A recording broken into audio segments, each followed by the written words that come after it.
সামান্য মোবাইল ফোনের ওয়ালপেপারটাকে এদিক ওদিক করে দিলেই আপনার ভাগ্যটা এদিক ওদিক হয়ে যাবে।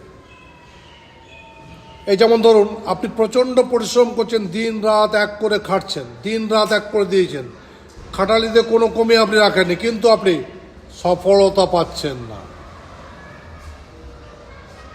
কি করবেন? একটা মানুষ সিঁড়ি দিয়ে উপরে উঠে যাচ্ছে, ধাপে ধাপে উপরে উঠে যাচ্ছে, একদম টপে উঠে দাঁড়িয়ে আছে, এরকম ধরনের একটা ছবি ওয়ালপেপারে রাখুন।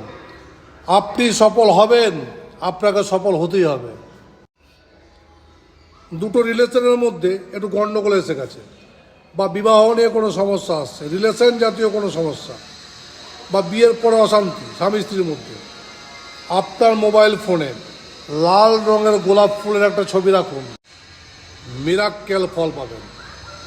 দিন দিন মনে হচ্ছে আপনি অলস হয়ে পড়ছেন, আপনার মধ্যে থেকে এনার্জি লেভেল একদম শেষ হয়ে যাচ্ছে, আপনি সব দিক থেকে মনোবল হারিয়ে ফেলছেন। আপনার মোবাইলে হনুমানজির ছবি রাখুন।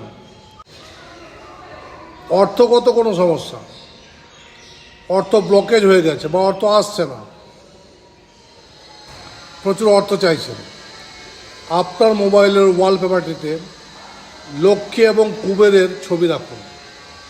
একটা কথা বলি, মা লক্ষ্মীর ছবি তো অনেকেই ওয়ালপেপারে রাখেন, কিন্তু মনে রাখবেন মা লক্ষ্মীর ছবি যেন দাঁড়িয়ে না থাকে, মা লক্ষ্মীর ছবি যেন বসে থাকে, সেই দিকে একটু লক্ষ্য রাখবেন। আপনার মোবাইলের ওয়ালপেপারে কোন ছবি রেখেছেন অবশ্যই কমেন্টসে বলবেন, আর ভিডিওটি বেশি বেশি করে সবাই দেখার সুযোগ করে দেবেন।